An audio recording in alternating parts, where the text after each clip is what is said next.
Nagsipaan doon sila ng motor doon, ma'am, kaya nagalit yung mga ibang yung mga ibang grupo doon. Kaya sinipa nila yung mga motor.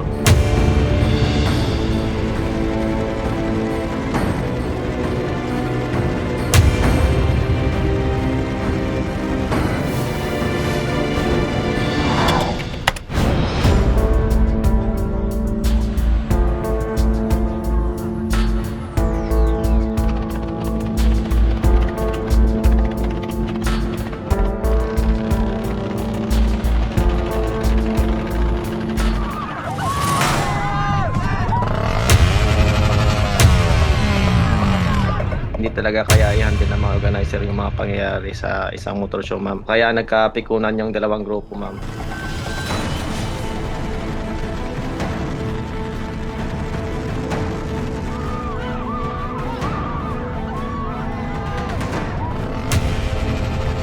Hindi talaga maiiwasan na meron talagang sasali ng mga pasaway sa isang motor show. Nagsipaan doon sila ng motor doon, ma'am, kaya nagalit yung mga ibang yung mga ibang grupo doon.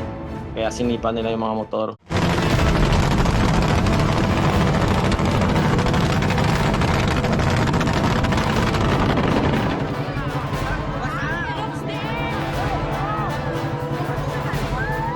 Pagkatapos nung away nila, nagkabati naman sila, ma'am.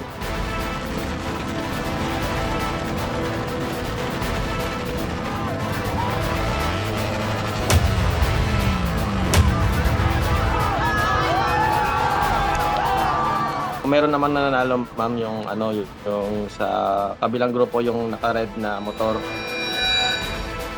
Kasi disqualified yung isang motor, ma'am. Sinipa niya yung motor, ma'am. Yung advice ko lang sa mga sumasali sa motor show, so dapat walang pikunan.